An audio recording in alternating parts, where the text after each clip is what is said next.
Bonjour à tous. J'enregistre cette vidéo numéro 47 le 3 novembre 2025. Francophonie à venir la mettra en ligne sitôt son montage terminé. J'aimerais commencer aujourd'hui en constatant qu'un certain nombre de ceux qui suivent mes vidéos ne les relayent pas du fait de leur interprétation de ce qu'ils croient être mes positions politiques qu'ils pensent être contraires aux leurs. En fait, ce qui m'intéresse en guise de politique, c'est la politique des langues, d'où le travail de sensibilisation que j'essaye de faire à ce sujet depuis ma première vidéo, alors que ce même sujet est évacué de manière systématique par les médias subventionnés partout en Occident.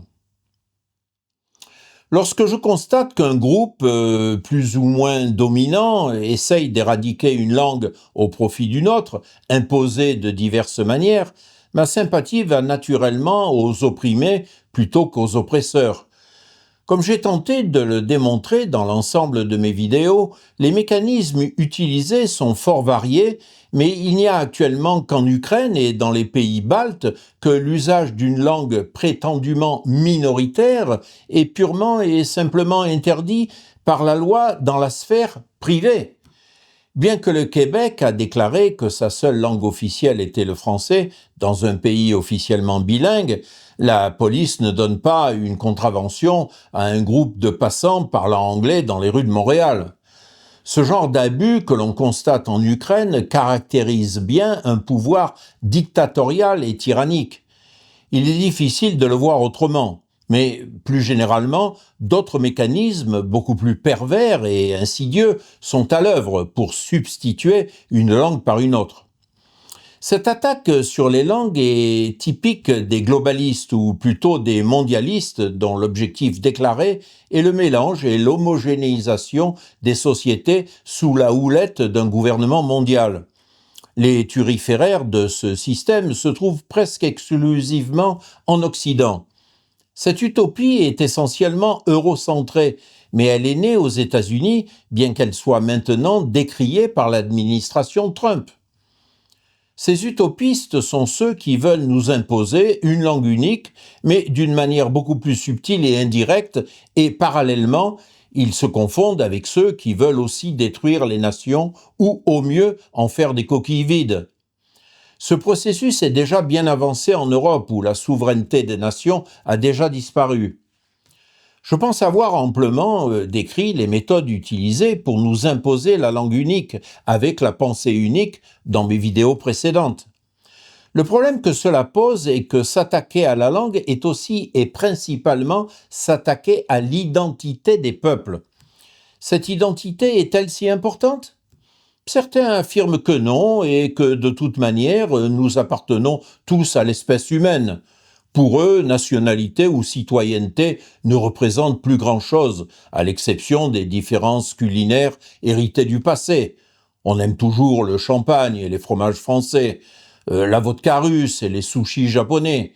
Par conséquent, cette fine couche de dirigeants qui veulent nous imposer leur monde utopique méprise le patriotisme et le nationalisme, et nous voyons déjà en Europe, depuis de nombreuses années, que la préférence nationale n'existe plus. Des immigrants clandestins ont souvent des droits bien supérieurs à ceux des autochtones, et cela découle naturellement du contexte où l'on nie l'existence des nations. Cette tendance renforcée par les médias et les autorités éducatives a déjà abouti à une aliénation culturelle en progression constante. L'aliénation, c'est l'état d'un individu devenu ou rendu inapte à se connaître lui-même. L'aliénation le prive de ses racines, de son passé, de la mémoire et du patrimoine culturel de l'entité collective à laquelle il appartient. Sur le plan linguistique, on essaye de mélanger les peuples et de les réunifier sous la bannière de l'anglais, langue prétendument universelle. Cette aliénation culturelle est en marche. Elle consiste à amener les natifs non anglophones, au moins 96% de l'humanité, à penser dans une langue qui n'est pas la leur. Nous verrons qu'on fait en sorte que l'individu devienne comme étranger à lui-même et tombe dans un état de dépendance. L'aliénation hypothèque son avenir et plus encore celui des générations futures qui, trop tard, découvriront un bien triste héritage après la disparition des coupables. Aujourd'hui, parents d'élèves, enseignants et autorités de l'éducation sont incapables de s'indigner face au processus d'aliénation qui conduit une partie de la jeunesse à s'ignorer elle-même et à singer ce qui lui semble être au-dessus de tout. USA, Uber Alles, les États-Unis au-dessus de tout. L'une de ces manifestations les plus visibles, dans laquelle la crétinisation et le mercantilisme vont de pair, a les traits hideux d'Halloween, mais il existe un autre marqueur de cette aliénation culturelle beaucoup plus fiable. D'une manière générale, le prénom est associé à la culture et à la nationalité d'une personne. Il indique l'appartenance de cette personne à un clan, une société, une nation, une culture, une civilisation. Si tu t'appelles Mohamed ou Bachir, tu es normalement de culture arabo-musulmane. Si tu te présentes comme Vladimir ou Boris, je présumerai que tu es russe, etc. Et c'est bien comme ça. Si tu t'appelles Bill, Tommy, Andrew, Stephen ou William et que tu vis au Québec, tu devrais normalement être de la minorité britannique devenue canadienne-anglaise ou encore un visiteur venant d'un pays anglophone. Quand des parents québécois de langue française ou des citoyens français en grand nombre affublent leurs petits de prénoms anglais, on peut conclure qu'il y a une anomalie, qu'il y a un glissement, sinon une aliénation culturelle inquiétante pour l'avenir. On ne compte plus dans les pays francophones du Nord les Kevin, les Samantha, les Jennifer, les James, les William, les Jonathan, les Michael, les Marjorie. Non seulement on ignore que la plupart des prénoms anglais ont un équivalent en français, mais on constate aussi que certains prénoms français sont désormais absents des registres de l'état civil. Ainsi, chez les Québécois francophones, on ne trouve quasiment plus des Adolphe, des Alban, des Alfred, des Alphonse, des Armand, des Augustin, des Bertrand, des Camille, des Grégoire, des Martial ou des Roland. Le propre de l'aliéné culturel est de se prendre pour un autre, de renier ses origines, de déblatérer contre ses compatriotes, de refuser à sa nation l'accès à la scène internationale, de jouir de ce que d'autres décident de choses importantes à sa place. Ce type d'individu est généralement fermé à toute réflexion sur lui-même, car il craint instinctivement ce qu'il va découvrir. Tout cela aurait une valeur purement folklorique si l'aliénation culturelle qui résulte de la tentative d'imposer l'anglais dans les pays non anglophones n'avait pas un effet négatif déterminant sur la créativité des peuples. En tant qu'ancien ingénieur et informaticien, je m'intéresse particulièrement au problème de la créativité dans les sciences et les techniques, autrement dit dans la recherche et le développement. Et bien que j'ai déjà abordé ce sujet dans des vidéos précédentes, je me rends compte que je suis loin d'avoir épuisé le sujet et ce sera le thème de cette vidéo. Mais tout d'abord, je vais revoir pour vous les éléments significatifs de l'actualité récente sur le front des langues. La première nouvelle est la quasi-absence de réaction de la diplomatie des pays francophones du Nord à la condamnation de Boualem Sansal à 5 ans de prison en Algérie pour avoir simplement énoncé quelques vérités telles que je l'ai expliqué dans une vidéo précédente. La France, hier paradis des écrivains, combattants infatigables de la liberté d'expression, courbe les chines. La diplomatie française incapable de se lever avec force pour amener l'un des siens, symbole vivant de la francophonie émancipatrice. Boualem Sansal incarne malgré lui le symptôme d'un changement d'époque. S'il venait à mourir en prison en Algérie, ce serait une tragédie historique, marquant le basculement de l'universalisme français vers l'obscurantisme. D'Albert Camus à Boualem Sansal, l'instruction publique française permit à des enfants pauvres de s'élever aux plus hautes fonctions. Depuis, des esprits fourbes ont inventé la discrimination positive et cassé l'ascenseur social des savoirs et de l'exigence intellectuelle. Des institutrices et instituteurs, héritiers spirituels des hussards, désertent l'école publique parce qu'elle n'instruit plus. Ils sont remplacés par des surdiplômés gratifiés d'un bac +5, pourtant incultes, voire ignares, à en juger par leur fait d'armes au dernier concours du professorat des écoles. Certains ont attribué Germinal à Balzac ou Les Fleurs du Mal à Victor Hugo, confondu les nombres impairs et les nombres négatifs. Ils ont été incapables de définir le mot apatride ou même d'en comprendre le sens dans une phrase. Ironie du sort, ces professeurs des écoles en herbe, inconscients d'être apatrides de la langue française, prétendent avec l'outrecuidance de l'enfant roi instruire les élèves de France. Il est peu probable qu'ils engendrent des Zola, des George Sand, des Yourcenar, des Jaurès, Colette, Camus, Duras, Ernaud ou Sansal. La formule d'Antoine de Rivarol, malicieusement adaptée à la circonstance, cingle notre époque. Les écrivains ont tout fait. Si la France cessait d'en produire, la langue de Duras et de Boilem-Sansal deviendrait une langue morte. Voilà où on en est, la France, en 2025, après des décennies de renoncement, sous-culture, diplomatie de soumission et école de l'ignorance. L'esprit français tombait en désuétude, remplacé par les rouleaux compresseurs du vide, Netflix et TikTok, l'instruction publique, McDonaldisée, Coca-Colalifiée, où l'on vient satisfait comme on est, la fierté et l'inculture en bandoulière. La deuxième nouvelle en est une bonne pour la langue française. Elle nous vient d'une province canadienne habituellement perçue comme étant totalement anglophone, l'Alberta. Dans le nord de l'Alberta, les écoles francophones ont le vent en poupe. À Edmonton, la capitale de la province, la francophonie ne se contente plus de résister, elle rayonne.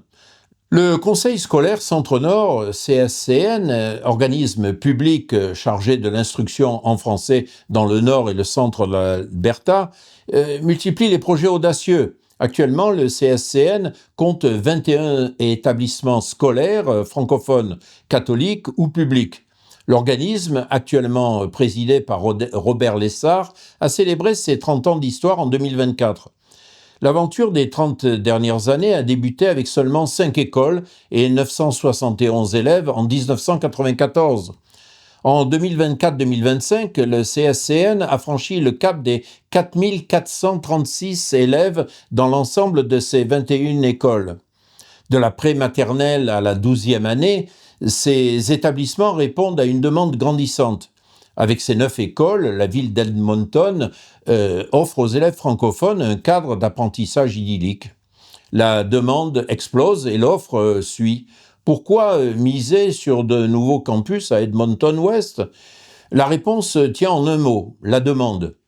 Selon les données les plus récentes communiquées par l'Association canadienne-française de l'Alberta, plus de 25 000 enfants sont admissibles à l'instruction en français à Edmonton. Mais les écoles ne suffisent plus à les accueillir.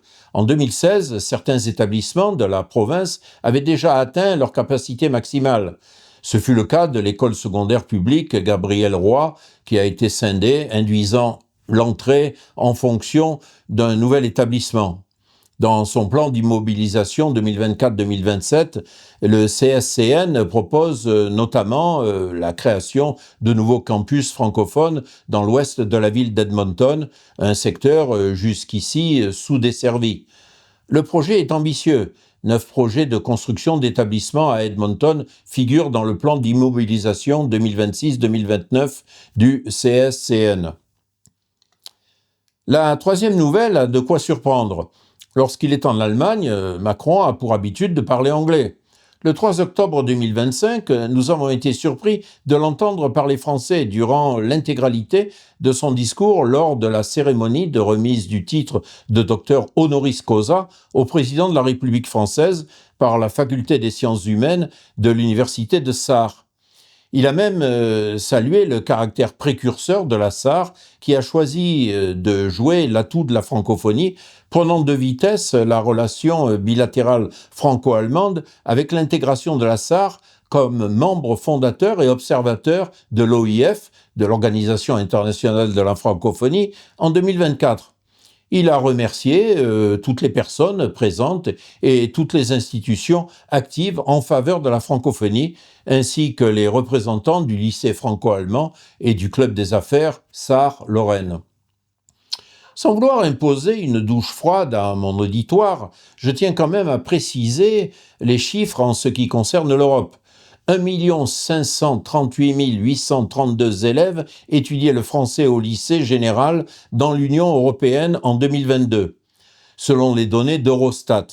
L'Espagne comptait le plus d'apprenants avec 261 381 élèves, suivi par l'Allemagne avec 260 262 élèves. La Roumanie, 244 000 élèves, 704, l'Italie, 194 135 et la Belgique flamande avec 130 807 élèves. Le français arrive derrière l'espagnol, qui comptait un peu plus de 2 millions d'apprenants dans 27% des lycées de l'Union européenne.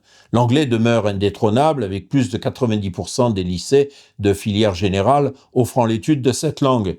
Il faut dire qu'ils n'ont guère le choix, puisque la plupart des gouvernements d'Europe occidentale ont décrété que l'enseignement de l'anglais était obligatoire, comme c'est le cas en France désormais.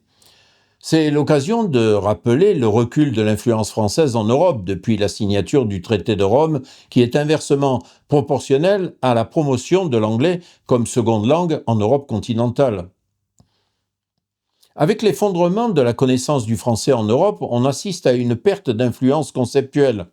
Le symptôme le plus visible de ce déclin est la marginalisation de la langue française, qui entraîne une perte d'influence culturelle et normative.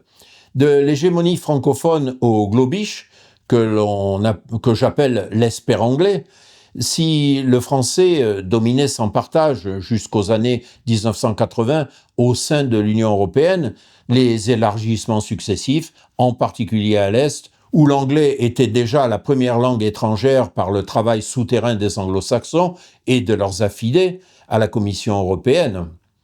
Ces élargissements successifs ont imposé l'anglais comme lingua franca sous prétexte de pragmatisme. Aujourd'hui, plus de 85% des documents originaux de la Commission sont rédigés en anglais. Le français est devenu une langue de traduction plutôt qu'une langue de conception. On assiste donc à l'érosion considérable de l'influence normative. En effet, la langue n'est pas neutre. Elle véhicule une vision du monde et un cadre juridique. Lorsque les textes européens sont pensés et négociés en anglais, ce sont les concepts et les normes anglo-saxonnes qui prévalent. Par exemple, le mot compliance que l'on trouve dans une pléthore de contextes et que l'on ne se soucie même plus de traduire convenablement par mise en conformité. L'influence de la tradition juridique continentale, c'est-à-dire le droit civil, dont la France était un pilier, s'est réduite petit à petit au profit d'une approche inspirée de la common law britannique. Depuis 1957, l'Europe, enfin plutôt l'Union européenne, a changé de taille, de langue et de modèle économique. La France, qui avait initialement façonné l'Europe à son image, se retrouve aujourd'hui dans une union où ses vecteurs traditionnels d'influence sont affaiblis. Ce déclin relatif est le résultat combiné d'une dilution mécanique due aux élargissements et d'un changement de paradigme idéologique et linguistique qui s'est éloigné du modèle français. La quatrième nouvelle est la réflexion d'un colonel américain, aujourd'hui à la retraite, le colonel Douglas MacGregor, à propos de l'importance de l'homogénéité linguistique, culturelle et comportementale dans les conflits militaires et plus spécifiquement dans le conflit entre la Russie et l'OTAN, qui est pour le moment confiné à l'intérieur des frontières de l'Ukraine. L'OTAN comprend 32 pays membres. Il s'agit donc d'une force multinationale. Pour ceux qui pensent que dans une confrontation directe, l'OTAN, fort de ses 32 pays membres, gagnerait haut la main, Douglas MacGregor refroidit brutalement l'enthousiasme des va-t-en-guerre en évoquant les problèmes associés aux armées multinationales. Écoutons-le. If there's a war between Russia and NATO, NATO will win. I've got news for you. When you fight with multinational forces, the multinationality, the diversity of languages and culture and attitudes, the many different kinds of equipment, all of this works against you. The Russians speak one language, a language of command, and that is Russian. And everyone inside the Russian army understands that and responds to it. So you're talking about Austria-Hungary versus Prussia in 1866. One side had strong social cohesion and homogeneity in terms of people and culture. The other side was extremely diverse. Only 40% of the soldiers in the Austro-Hungarian army could actually understand German, if that. So what are we're kidding ourselves. And see, I think Mr. Putin knows that. If he doesn't, he should. And if he knows that, he also knows that if we are pushed back conventionally in a confrontation, that we are inclined to fall back on the nuclear weapon. And that's something he doesn't want. And that's one of the reasons he has exercised enormous restraint. Suite à ce que dit MacGregor, je souhaiterais ajouter qu'il existe une cohérence linguistique totale entre la langue de commandement et celle des tableaux de bord, des pupitres de commande, des modes d'emploi du matériel militaire, de la formation et de ses supports écrits. Les pilotes français, allemands ou italiens, civils ou militaires, tolèrent des tableaux de bord dans une langue étrangère, ainsi que les simples conducteurs d'automobiles et autres moyens de transport. En France, 67 ou 68 millions de consommateurs n'ont même pas le droit d'avoir à leur disposition des voitures présentant des tableaux de bord en français. Et ceux qui leur dénient ce droit sont en premier lieu les constructeurs automobiles français. La cinquième nouvelle est la remise du prix Nobel de la paix à Maria Corina Machado, une Vénézuélienne qui est depuis fort longtemps opposée au régime chaviste de son pays. Ce prix l'a fait émerger sur la scène internationale. Cela n'attirerait pas spécialement mon attention si elle ne s'exprimait pas en anglais publiquement sur les télévisions américaines et à la presse internationale, ce qui pour moi est le premier critère pour reconnaître un agent des États-Unis travaillant non pas pour le Venezuela, mais pour les intérêts d'une puissance étrangère, ces mêmes États-Unis en l'occurrence. Est-ce ici le cas? Maria Corina Machado, gracias. Thank you so much for this interview. Thank you, and we'll stay in touch. And I promise one day we'll have a close relationship between Venezuela and Israel. And I believe, and I can announce this, that our government will move our Israeli embassy to Jerusalem. That will be part of our support to the state of Israel. Wow, in God's will. Thank you so much. Thank you. Au-delà de son orientation politique tout à fait légitime, elle appelle de ses vœux une intervention militaire états-unienne dans son propre pays. Cela, c'est une chose d'être opposé à son propre gouvernement, mais ça en est une autre de souhaiter l'intervention militaire d'une nation étrangère qui l'utilise pour essayer de faire main basse sur les ressources pétrolières du pays. Ces allégeances sont parfaitement claires dans le bras de fer actuel qui oppose les États-Unis au gouvernement de Maduro, sous prétexte officiel de combattre le trafic de drogue en provenance d'Amérique latine, bien entendu. Le choix de la langue comme premier critère du parfait collabo est donc, une fois de plus, parfaitement vérifié. La sixième nouvelle est la constatation qu'il existe un frémissement de résistance linguistique chez un certain nombre de Français, parmi lesquels on trouve des personnages proéminents de la société. Ici, j'ai pris l'exemple du général Henri Roure, qui est Saint-Cyrien, breveté de l'enseignement militaire supérieur, docteur d'État en sciences politiques, etc., etc. Henri Roure a fait sa carrière dans les troupes de marine. Il a notamment servi en Afrique et en état-major dans les relations internationales. Il est membre du cercle de réflexion interarmée, conseiller pour les questions africaines et géopolitiques et conférencier. Il est auteur d'une douzaine d'ouvrages et de nombreux articles. À propos de la langue, voici ce qu'il dit. Il y a aussi cette agression contre la langue française. Contre la langue française. Quand je vois ces journalistes qui se targue de parler, de baragouiner l'anglais, un président de la République qui essaie lui aussi, en contradiction avec cet article 2 d'ailleurs de la Constitution qui fait du français la langue officielle de la République, qui essaie de s'exprimer en anglo-saxon, je suis profondément choqué. Je suis profondément choqué. Alors, quand le marché commun ça a été créé, il n'y avait pas d'autre langue que le français. C'était évident pour tout le monde, jusqu'à l'Europe des Neuf. Et lorsque les Anglais sont venus, ils ont déposé leur langue et puis ils sont partis. Il y a une agression contre la langue française. Aujourd'hui, à Bruxelles, il faut parler l'anglo-saxon. Il faut parler l'anglo-saxon. Or, il y a 540 millions, non pas 300, mais 540 millions. Je m'appuie sur les travaux d'Ilyes Zohri, qui est un remarquable analyste de la chose. 540 millions de locuteurs, c'est la 4e langue la plus parlée au monde et la 3e langue des affaires. Bien sûr, c'est au Québec que la conscience linguistique est la plus aiguisée et une controverse entoure actuellement le Premier ministre canadien Mark Carney à propos de la proportion des temps de parole qu'il a prononcés en anglais et en français depuis sa prise de pouvoir, puisque moins de 1/5 de ses discours étaient en français dans un pays officiellement bilingue et où les deux langues sont officiellement au même niveau de représentation en ce qui concerne les autorités fédérales. Ce problème a été rapporté par la radio-télévision suisse RTS le 18 octobre dernier. Écoutons ce passage. Le Premier ministre canadien s'exprime-t-il suffisamment en français ?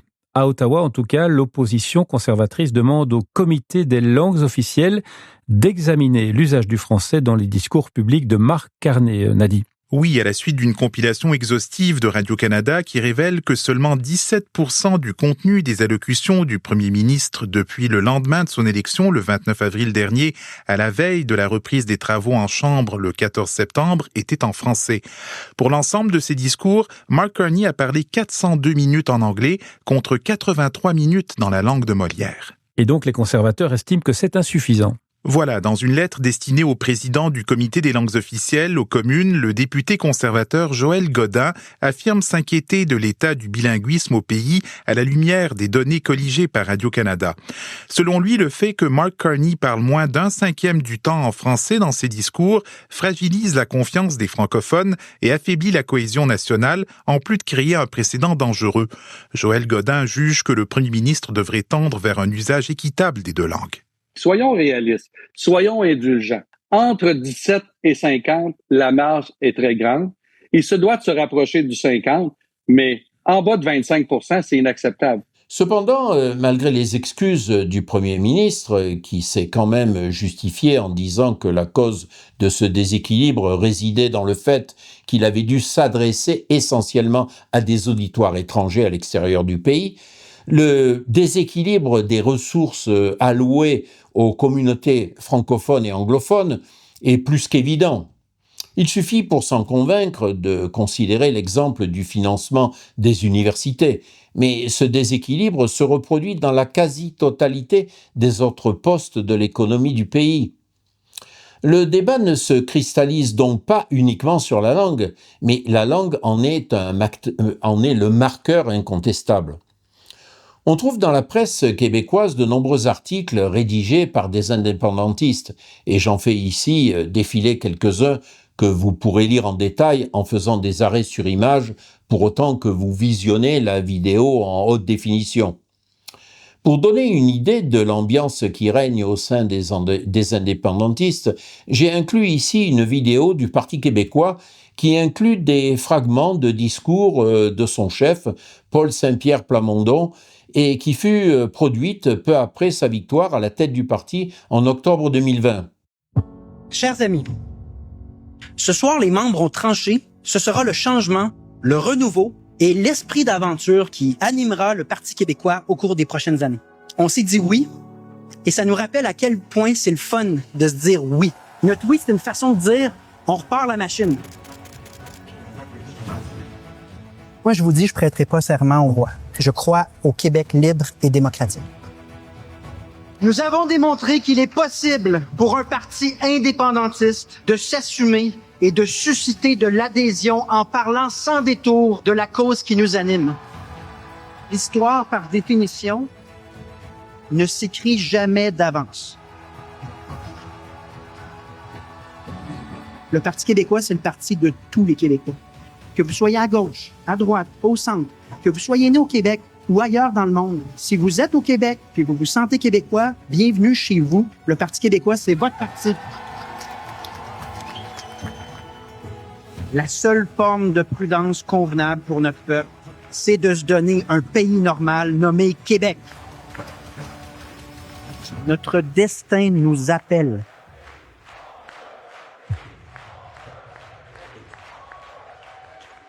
Dans la vidéo numéro 48 de mes propres vidéos, j'inclurai la réflexion remarquable du commentateur français Éric Zemmour, interrogé sur la chaîne CNews le 2 juin 2021 à propos du Québec, et qui résume en 14 minutes la situation avec une lucidité peu commune. Mais ces 14 minutes sont trop longues pour ma vidéo numéro 47 que je consacre à un autre thème. La 7e nouvelle est un entretien du fondateur du CERMF, le Centre d'études et de réflexion sur le monde francophone, Ilyes Zouari, qu'il a réalisé pour le compte d'une télévision algérienne en ligne. Il a été interrogé par Abdou Semmar, rédacteur en chef du premier média d'investigation en Algérie, sur le thème suivant: l'Algérie va détruire son avenir si elle remplace le français par l'anglais. L'argumentaire de Zouari n'est en rien idéologique et il n'est de toute évidence nullement inspiré par une quelconque nostalgie du passé. Zouari se base sur des données économiques fournies par le FMI et la Banque mondiale. Selon lui, si le régime algérien fait passer le pays à l'anglais, l'Algérie détruira son avenir et il le démontre chiffre à la pluie en 5 points. Premier point. L'Algérie basculera dans la zone linguistique la moins dynamique économiquement du continent et du monde arabe, la zone francophone étant toujours globalement la plus dynamique, n'en déplaise aux ignorants et soi-disant experts. Le pays se coupera de l'océan et du marché francophone qui l'entoure, et notamment de l'Afrique francophone qui vient de dépasser les 500 millions d'habitants cette année. Deuxième point. Le pays se coupera de l'océan et du marché francophone qui l'entoure, et notamment de l'Afrique francophone, qui vient de dépasser les 500 millions d'habitants cette année. Troisième point, l'Algérie se rapprochera culturellement, lentement mais sûrement, des pays arabes du Moyen-Orient, sur lesquels elle finira par s'aligner, d'où une explosion à moyen terme de l'extrémisme religieux et du port du niqab. L'Algérie se démaghrébisera. Quatrième point, le pays verra se réduire ses débouchés migratoires, étudiants, travailleurs, etc., vu l'hostilité historique des pays anglo-saxons à l'égard des peuples arabes. Cinquième point, enfin, le pays n'améliorera même pas son niveau en anglais, toutes les études démontrant que les pays arabes francophones dépassent déjà largement les pays arabo-anglophones, anciennes colonies anglaises, et même largement le Japon et la Chine, eux aussi très largement dépassés par la France, etc. À terme, tout semble donc indiquer que le niveau en anglais des Algériens finirait par baisser.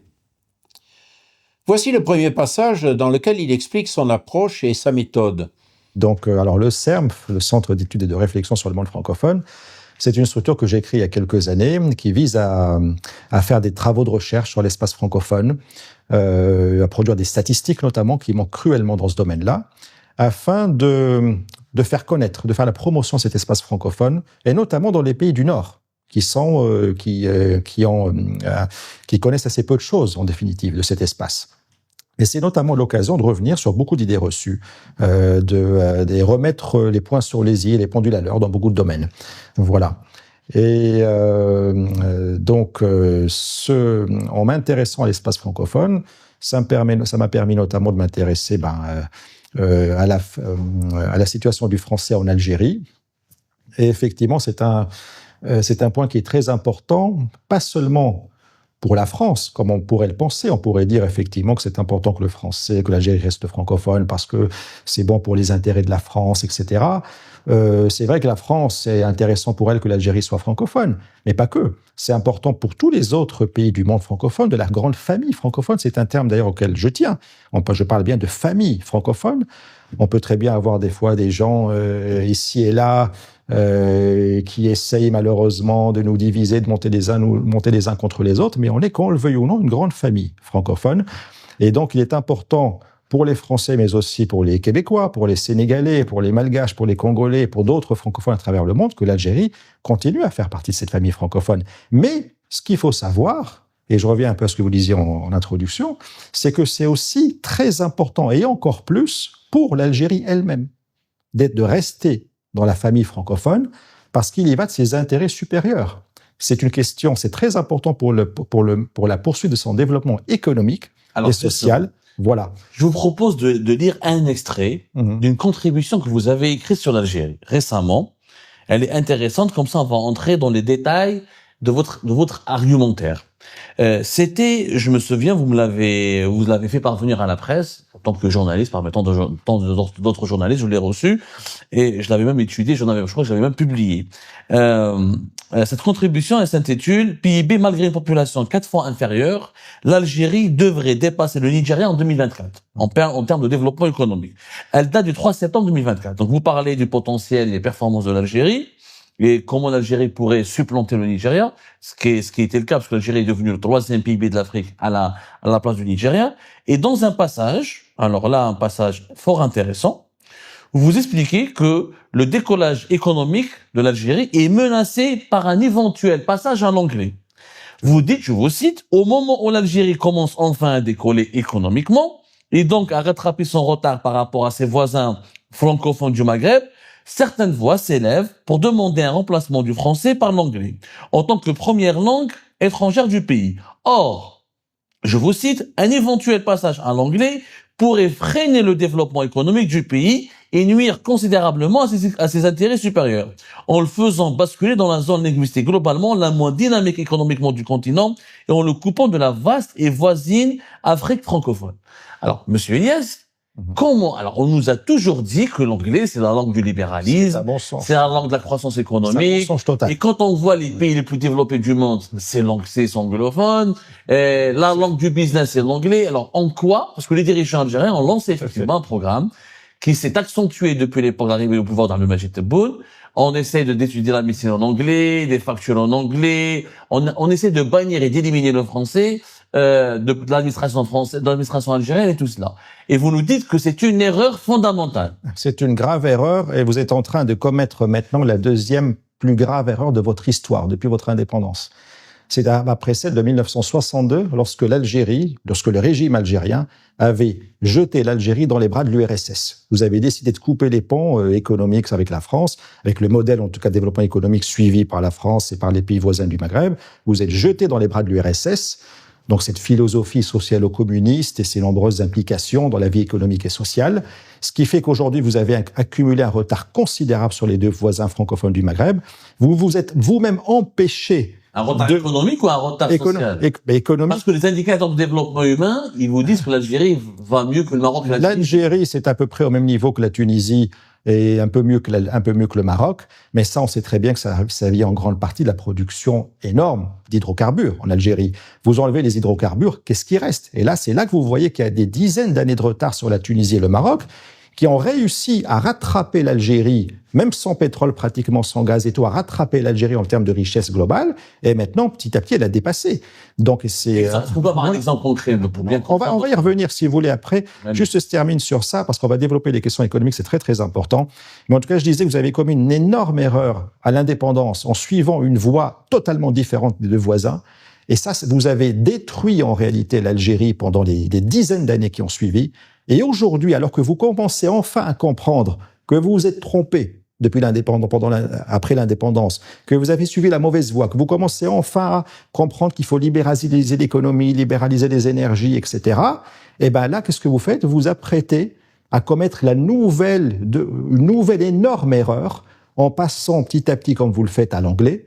Et donc, vous allez détruire, l'avenir de l'Algérie pendant les dizaines d'années à venir, vous allez l'empêcher, encore une fois, de développer son potentiel et de tirer profit de l'énorme potentiel de son appartenance à l'espace francophone.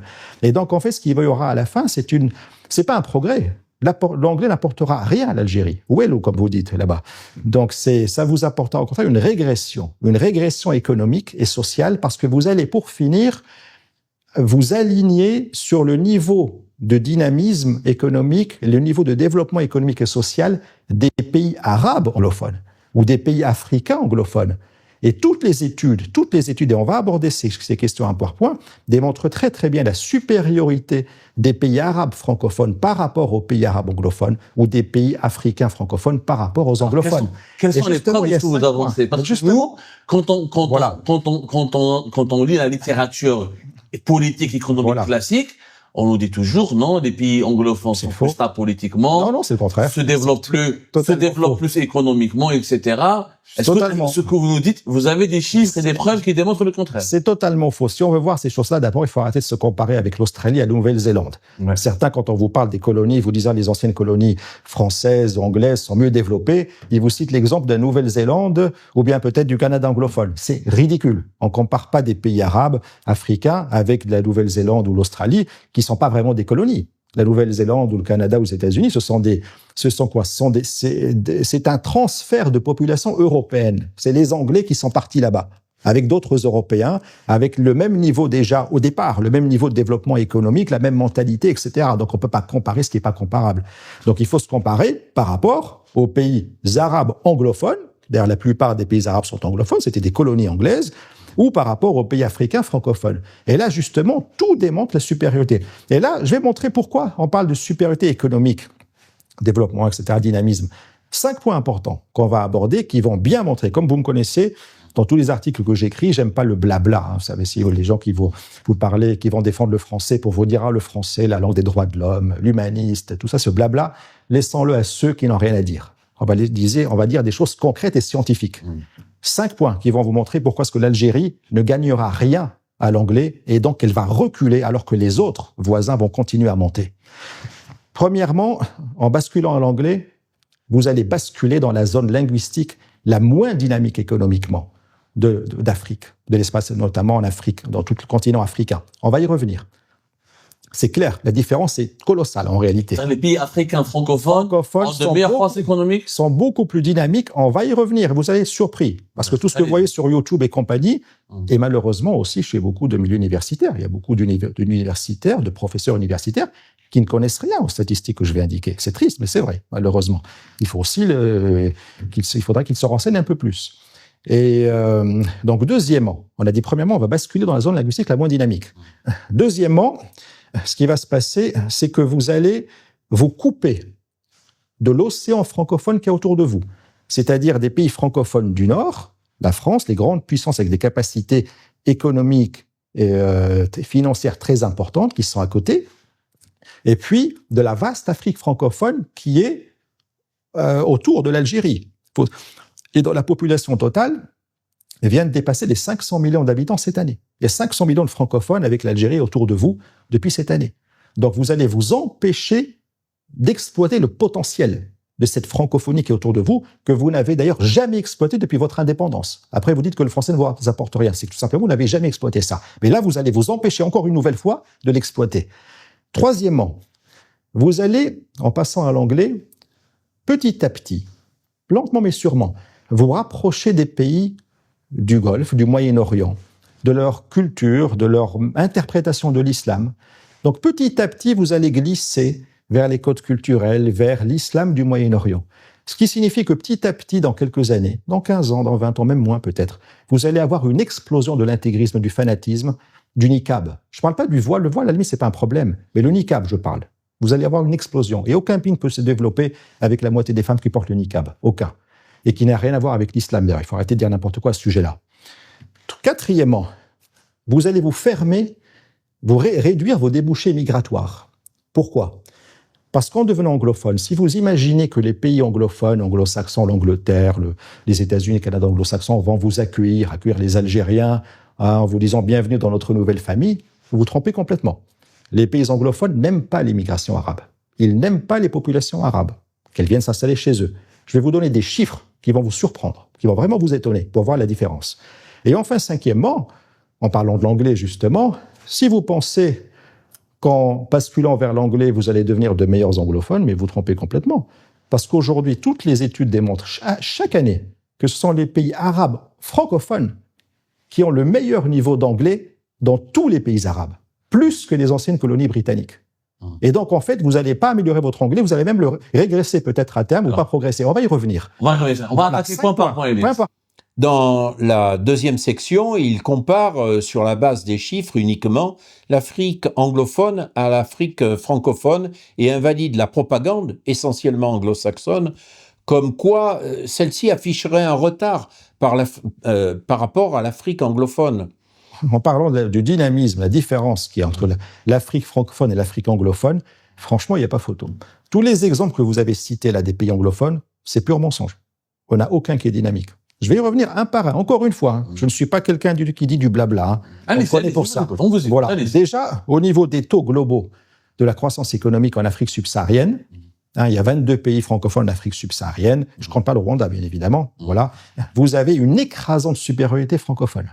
Quand vous faites la croissance économique sur les 10 dernières années, 2015, 2024, 10 ans, la croissance globale, vous avez 3,9... Non, pardon, c'était...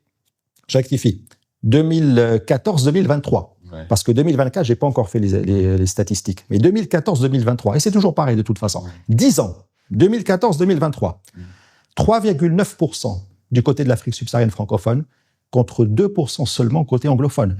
C'est pas un peu plus, c'est pas 2 contre 2,5. Même si c'était 2,5, on dirait que c'est quand même pas mal. Mais là, c'est le double pratiquement. Donc il y a une écrasante supériorité.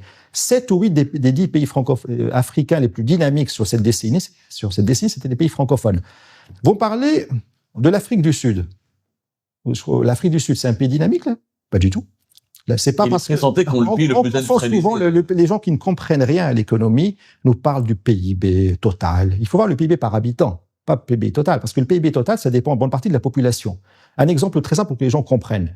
Vous avez 2 fois plus d'habitants, vous avez 2 fois plus de boulangeries. Donc ça double le PIB. Vous avez 2 fois plus de cordonniers. Vous avez aussi 2 fois plus de pompes funèbres pour enterrer les morts, qui meurent de la misère, par exemple, dans des pays très pauvres, en Afrique. Ça double le PIB. Je donne un exemple ridicule, un peu absurde, pour que les gens comprennent comment on calcule le PIB. Donc, ça dépend en bonne partie de la population. Donc, il faut voir le PIB par habitant. C'est ça qui permet de voir ce qu'un pays est vraiment dynamique, vraiment développé ou non. Voilà. Alors, l'Afrique du Sud. Et puis, la croissance économique. Voilà. Donc, l'Afrique du Sud, elle a une population importante, 60 millions. C'est le plus grand pays minier d'Afrique, des richesses considérables, d'accord? Mais croissance économique, c'est ça qui permet de voir si un pays est dynamique ou non. L'Afrique du Sud, 0,7% de croissance économique sur 10 ans, 2015-2024. Ça, j'ai calculé 2024. 2015-2024, 0,7%. Comment est-ce qu'on peut dire qu'un pays qui fait 0% de croissance sur 10 ans, c'est un pays dynamique? Il faut vraiment être ignorant pour le dire. Vraiment. Donc, et en plus, je ne parle même pas des 27 000 morts chaque année. C'est comme une guerre civile. Insécurité, c'est un des pays les plus dangereux au monde, les plus inégalitaires au monde. Voilà. La troisième section que j'ai sélectionnée porte sur le Rwanda, qui, sous l'impulsion de Paul Kagame, est censé avoir adopté l'anglais pour accélérer son développement. Pure illusion. Voilà. Donc, en parlant du Rwanda, ça c'est un exemple qui est très important. On nous dit que c'est un exemple, le Rwanda, du dynamisme. C'est un mensonge absolu. Absolu. Alors là, le Rwanda, PIB par habitant du Rwanda aujourd'hui, selon le FMI, pour l'année 2024, 1028 $ par habitant. 1028. C'est le 38e pays en Afrique continentale, classé 38e en Afrique. Et encore, je tiens compte du rebasage du PIB du Nigeria. Donc, ça fait 38e. C'est l'un des pays les plus pauvres d'Afrique. Pareil au niveau de l'industrialisation, un des pays les moins industrialisés d'Afrique. C'est un pays qui est parmi les plus pauvres d'Afrique. Il y a seulement 60% des gens qui ont l'électricité, selon la Banque mondiale, alors que c'est un pays qui est 8 fois plus petit que le Sénégal, où il y a plus de gens qui ont l'électricité. C'est un pays qui est vraiment très arriéré, à part la capitale, qui est jolie. Ils mettent le maximum pour qu'elle soit la plus belle dans leur cadre de leur propagande, la propagande du régime. C'est un pays qui est parmi les plus pauvres du continent. On parlait de l'Éthiopie. En 2012, le Rwanda était devant l'Éthiopie. Maintenant, l'Éthiopie est devant le Rwanda. 1300 $ contre 1028.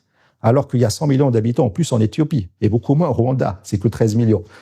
Donc, et ils sont très pauvres, c'est ça la réalité. Malgré le fait qu'ils font des choses monstrueuses. C'est un régime monstrueux, le régime rwandais. Malgré déjà les énormes aides américaines qui leur sont versées chaque année, parce que c'est leur allié, et le pillage des richesses du Congo. Il faut savoir que la moitié des exportations aujourd'hui du Rwanda viennent des richesses du Congo, à tel point que le Rwanda, ce soi-disant modèle rwandais, qui est un modèle de monstruosité, sans aucun équivalent ailleurs au monde, aucun, se classe chaque année premier ou deuxième exportateur mondial de tantal. On dit souvent, il est au Congo. Voilà, on dit souvent le cobalt, c'est à peu près, on va rentrer dans les détails, mais c'est à peu près pareil. Ça, le tantal vient du cobalt, etc. C'est les terres rares qu'on utilise pour les smartphones. Voilà, donc ils ont pas ça. C'est bien du Congo. Imaginez un petit peu, on est algérien, donc on parle d'une émission ici algérienne, pour les Algériens, pas que, beaucoup d'autres, Maghreb, Argade. Imaginez un petit peu que le Maroc, demain, se déclare chaque année premier exportateur mondial de pétrole, ou deuxième de pétrole, alors qu'il n'y a pas de pétrole chez lui, aucun pétrole. En détournant le pétrole algérien. En prenant le pétrole de l'Algérie, et en massacrant des millions d'Algériens s'il faut, en tuant, en semant la terreur partout, en détruisant des villes entières, pour pouvoir piller cet argent, piller ce pétrole. On a vu, il y a eu une médiation internationale entre les deux. Et la guerre a éclaté pratiquement entre les deux. Ça fait des années ça fait 20 ans que c'est comme ça. En pillant le pétrole algérien, et avec la protection féroce et terriblement agressive des États-Unis, comme avec Israël. C'est la même chose. Le Rwanda, c'est l'Israël africain. Le Rwanda et l'Israël sont alliés. En plus, ils sont alliés, etc. Et d'ailleurs, en parlant du génocide rwandais, petite parenthèse, mais qu'on ne va pas ouvrir, ça c'est un autre sujet. Boutros Ghali, en 98, l'Égyptien, avait dit la responsabilité du génocide rwandais est à 100% américaine, aidée des Anglais. Ils ont tout fait pour que ça arrive. Ça, c'est un autre sujet. Mais en tout cas, après ça, ils ont fait un génocide au Congo. Il parle ensuite d'innovation et compare, là aussi, les pays francophones d'Afrique au détriment de leurs homologues anglophones. Autre chose, vous me parliez par exemple de l'innovation, voilà, de l'innovation ou la technologie, etc. Alors, ça, là aussi, c'est un cas très intéressant. Je voulais d'ailleurs tout à l'heure parler du dynamisme économique. Je voulais parler donc de la supériorité de l'espace francophone. Il y avait un point sur les entreprises d'envergure continentale et l'innovation, justement. On va aller à l'innovation. On va peut-être commencer par les entreprises, les grandes entreprises. De toute façon, les deux étant reliés, parce que les entreprises ne peuvent acquérir une envergure internationale, continentale, elles sont capables d'innover. Absolument. Voilà. Et la question des startups et tout, ça, c'est ça dans l'innovation. C'est ça dans l'innovation. On y reviendra. Chaque année, le magazine Jeune Afrique donne un classement annuel des 500 entreprises les plus grandes du continent africain. Chaque année, quand on analyse de plus de près ce classement, comme je l'ai fait plusieurs fois, on aboutit toujours à la même chose. Il y a plus d'entreprises marocaines parmi les 500 entreprises les plus fortes du continent que d'entreprises égyptiennes. Le Maroc, pays francophone, arabo-francophone, arabo-berbéro. L'Égypte, pays anglophone. L'Égypte, 3 fois plus peuplée que le Maroc. Donc, normalement, il faudrait qu'il y ait beaucoup plus d'entreprises égyptiennes, grâce à cet énorme marché local, qui peut les propulser. Des traditions d'industrie, de commerce, de libéralisme. Normalement, il devrait y avoir beaucoup plus d'entreprises égyptiennes que de marocaines. Ouais. Et pourtant, chaque année, c'est la même chose. Plus de marocaines que d'égyptiennes. Il y avait 56 entreprises marocaines en 2023. C'était il y a 2 ans quand j'avais fait la dernière analyse approfondie du classement. Mais c'est pareil chaque année, contre 46 égyptiennes. C'est-à-dire que le Maroc est 3 ou 4 fois plus dynamique économiquement et en matière d'innovation que l'Égypte. Mais peut-être que vous direz, mon cher Idès, vous direz que le Maroc est devenu dynamique, peut-être parce que il s'est ouvert vers le monde anglophone. Non. Est-ce que le fait que les élites marocaines utilisent de plus en plus l'anglais, que le Maroc essaie de tisser des relations avec le monde anglophone, est-ce que c'est pas ça qui l'a aidé à s'améliorer économiquement? Le cas de la Tunisie aussi, on parle de la Tunisie, elle a eu des acquis économiques. Est-ce que c'est pas à cause aussi d'une certaine ouverture vers le monde anglophone? Alors justement, la Tunisie et le Maroc sont des pays francophones. Ils n'ont jamais remis en cause le caractère francophone. Ils commencent à apprendre d'abord le français, ils étudient les matières scientifiques d'abord en français. Et puis après, ça ne les empêche pas d'apprendre l'anglais et de le maîtriser. On reviendra sur ça après, d'ailleurs. Alors que l'Algérie, aujourd'hui, ne veut pas suivre le même modèle. Elle veut inventer son propre modèle à elle. qui n'a jamais marché ailleurs d'ailleurs. Regardez le Liban qui a d'ailleurs totalement abandonné le français en 1904 après la guerre civile, qui s'est anglicisé, il a tout anglicisé, l'administration, l'économie, tout. Ils se sont cassés la figure comme pas possible en étant en faillite totale juste avant la guerre. Là, il y a quelques années, rappelez-vous, la faillite économique totale, à tel point d'ailleurs que des dizaines de milliers de Libanais sont allés vivre en Afrique francophone pour pouvoir nourrir leur famille.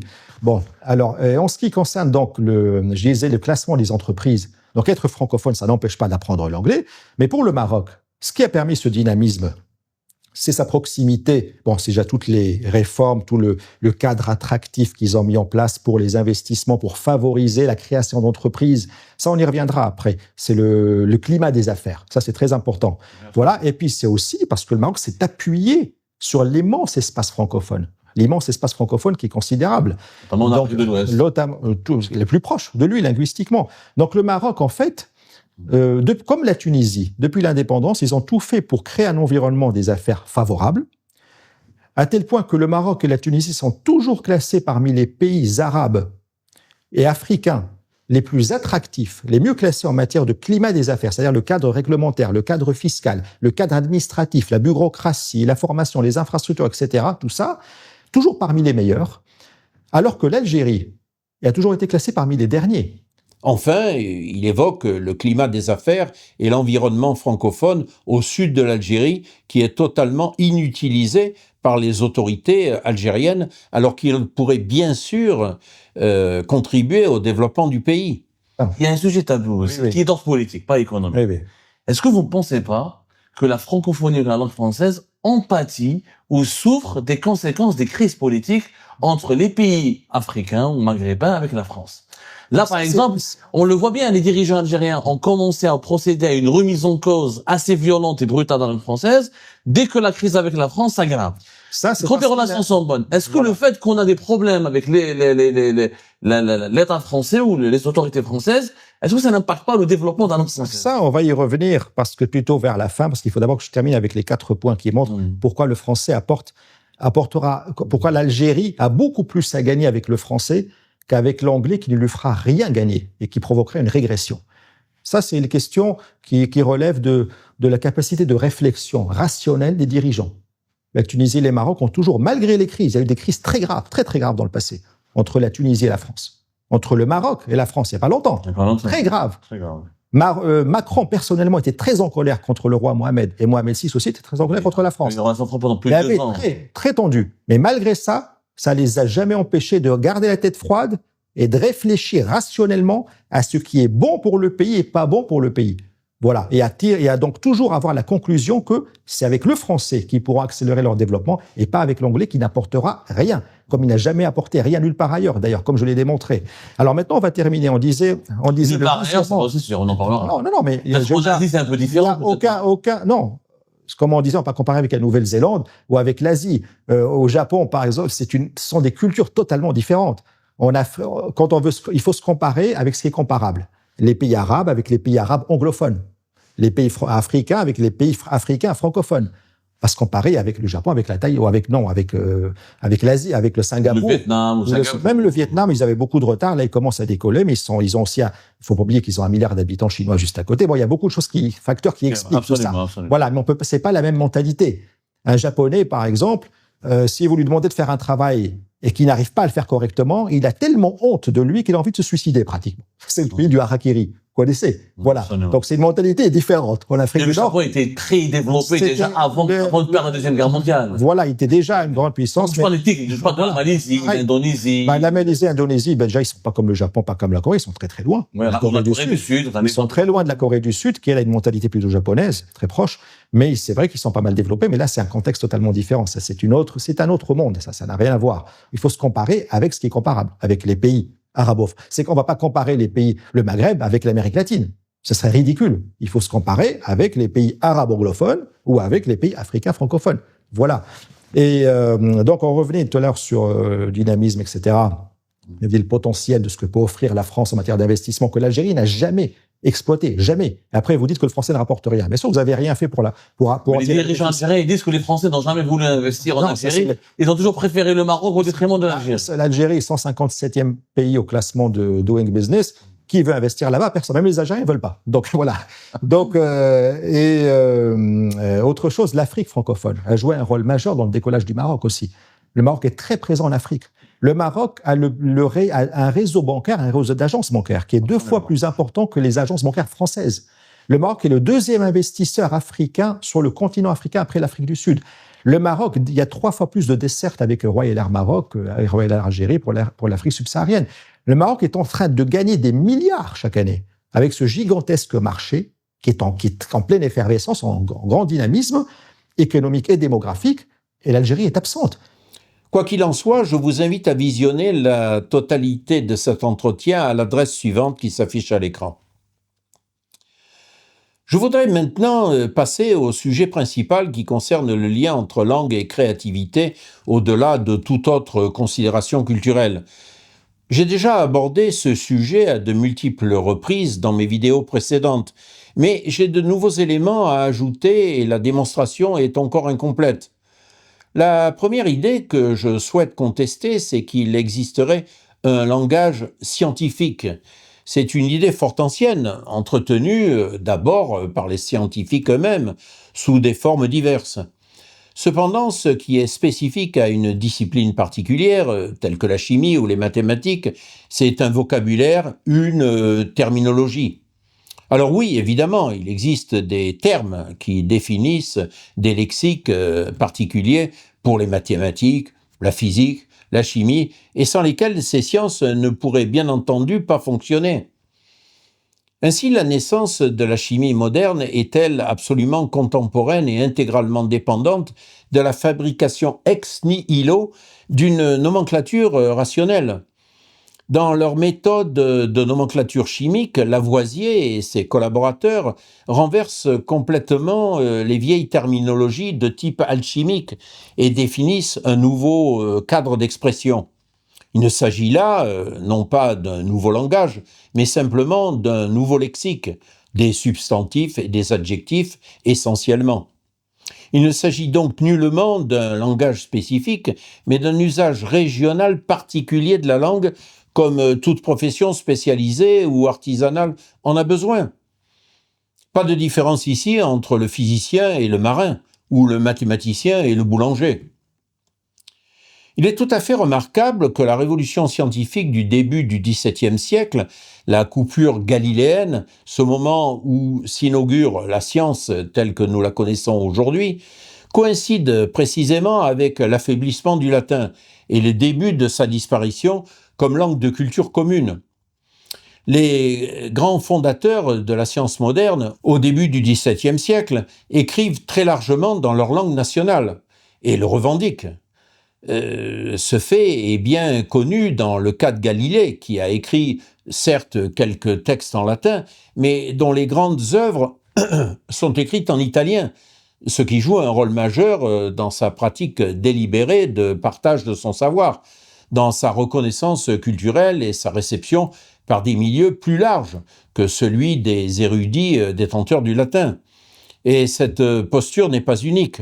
On la trouvera dans toute l'Europe, par exemple en Angleterre, où Harvey écrit son traité sur la circulation du sang en anglais. En France, où Descartes écrit une grande partie de son œuvre en français, ainsi que Pascal. Cela va jusqu'au cas singulier de Leeuwenhoek, l'initiateur de la microscopie, qui écrit son traité en néerlandais, une langue qui n'est certes pas l'une des plus répandues. À la différence des langues de service, destinées à circonscrire avec la plus grande précision possible des représentations limitées du réel, comme dans les sciences exactes, les langues de culture embrassent la totalité de l'expérience humaine.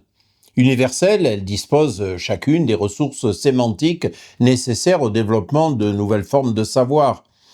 Ainsi, quand un germanophone étudie la physique en allemand ou qu'un francophone s'initie aux mathématiques en français, ils maintiennent, tout en utilisant le langage technique de leurs disciplines respectives, le contact avec leur langue maternelle, dont la richesse lexicale et la puissance métaphorique stimulent la créativité intellectuelle et favorisent l'élaboration d'hypothèses inédites. En ouvrant la recherche spécialisée à d'autres domaines d'expérience, les langues historiques jouent un rôle essentiel dans le progrès des connaissances.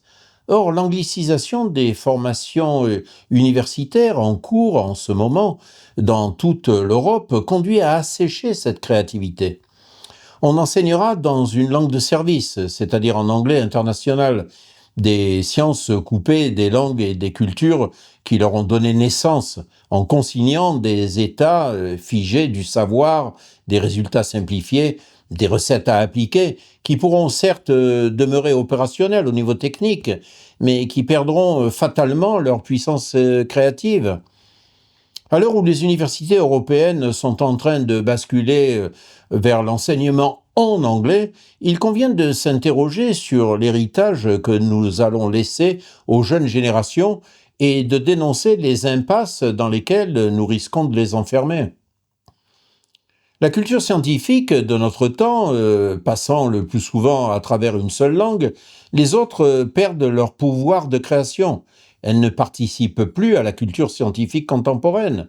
Elles sont réduites à n'être plus que des simples lucarnes s'ouvrant sur le passé. Elles se trouveront un jour nécessairement enfermées dans le ghetto des langues mortes. L'anglicisation des formations supérieures provoquera à court terme des pertes qu'il sera extrêmement difficile de rattraper une fois le processus engagé. Il y a tout d'abord la perte la plus évidente, celle des terminologies techniques et scientifiques. Les étudiants apprendront les terminologies anglaises et même s'ils les connaissent encore en français, ils ne les utiliseront plus. Une telle évolution produit à l'horizon d'une génération ce qu'on appelle des pertes de domaine.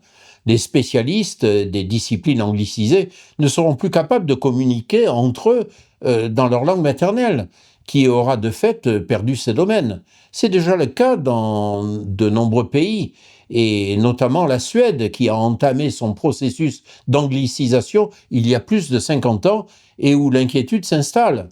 On raconte aussi l'histoire de ces doctorants italiens auxquels on a demandé d'expliquer leurs travaux dans leur langue devant le grand public et qui furent incapables de le faire. Ils ne pouvaient s'empêcher d'utiliser des mots et des expressions en anglais. Cela pose le problème de la transparence des sciences, du nécessaire contrôle démocratique sur l'activité scientifique et de l'intérêt que le contribuable peut trouver à financer des activités dont il se trouve d'emblée exclu par l'usage d'une langue étrangère. Sans compter qu'à terme, comme c'est déjà le cas en Allemagne, il devra constater que ses enfants ne peuvent plus étudier dans leur langue maternelle à l'université, ce qui pose tout de même problème et peut conduire à un rejet des universités et de la recherche. Les étudiants anglicisés abandonneront les bibliographies en français parce qu'elles seront vite obsolètes. Du coup, ils perdront aussi leur propre tradition et pourtant même dans les sciences dites exactes et les mathématiques, les approches et les méthodologies varient souvent considérablement d'une langue à l'autre. Tout cela constituera une perte mémorielle et historique qui se traduira par une perte de créativité scientifique.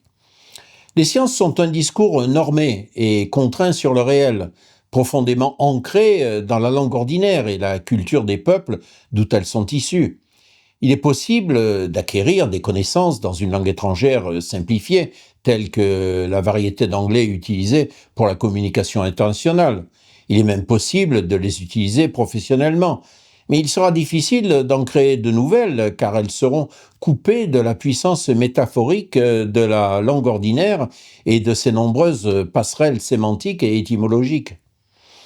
Ainsi, un jeune Allemand auquel on enseignerait la physique dans sa langue maternelle apprendrait le sens en physique des mots comme Kraft, pour force, et de Ström, le courant, qui proviennent de la langue de tous les jours, et qui peuvent ainsi entrer en résonance avec d'autres mots pour éventuellement générer dans son esprit des analogies ou des métaphores, source peut-être d'idées nouvelles.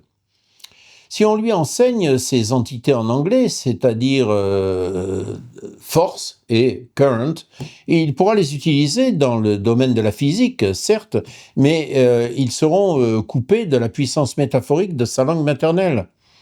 D'ailleurs, les peuples qui ont été créatifs dans les sciences l'ont toujours été dans leur langue maternelle, que ce soit les Grecs, les Romains, les Arabes, et même en Europe, où la science ne s'est réellement développée que lorsque les diverses nations ont abandonné le latin, la lingua franca du Moyen Âge, au profit de langues locales.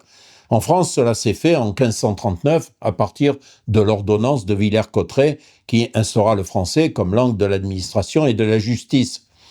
Le latin a certes conservé un rôle de lingua franca scientifique pendant encore quelques siècles, mais la réflexion a commencé à se faire dans les langues locales à partir de ce moment-là. L'anglicisation renforcera la domination de la science et de la pensée anglo-américaine. Elle provoquera un abandon des traditions locales au profit d'une tradition américaine pas forcément meilleure et qui ne sera dès lors plus critiquée. Par exemple, la théorie du réchauffement climatique d'origine anthropique nous est venue des États-Unis et dans les milieux scientifiques et les milieux dirigeants, elle s'est désormais imposée comme un dogme. La plupart des détracteurs de cette théorie ne se manifestent plus, à l'exception des chercheurs qui sont à la retraite, qui ne craignent plus d'être rétrogradés dans leur carrière et dont la parole s'est ainsi libérée. Il en est de même pour le mythe des 10% du cerveau qui affirme que nous n'utilisons pas plus de 10% de nos capacités cérébrales alors que les neurosciences montrent que nous utilisons presque toutes les parties de notre cerveau, mais pas simultanément évidemment.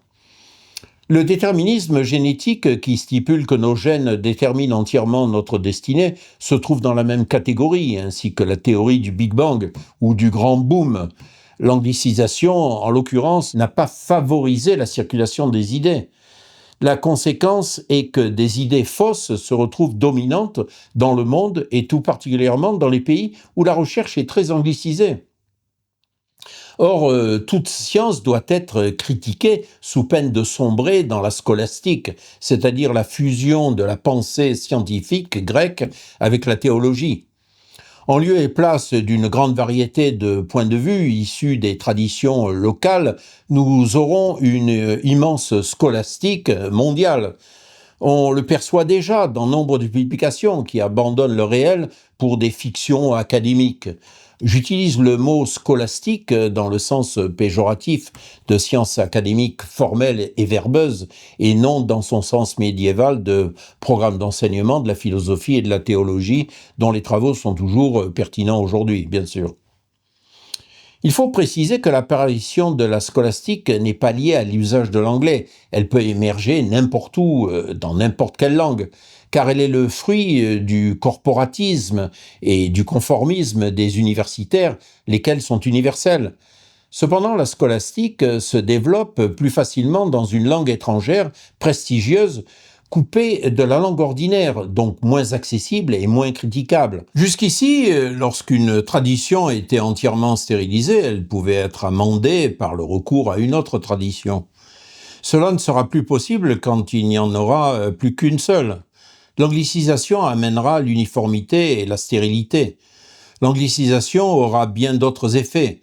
J'en mentionnerai deux autres particulièrement importants, à savoir la baisse du niveau académique et, concernant plus particulièrement la France, la perte de son influence géopolitique. Toutes les études ont montré que l'anglicisation des formations engendre une baisse de niveau. On comprend aisément pourquoi les enseignants et les étudiants français sont en moyenne de niveau intermédiaire en anglais, c'est-à-dire B1 ou B2 sur l'échelle du cadre européen commun de référence pour les langues.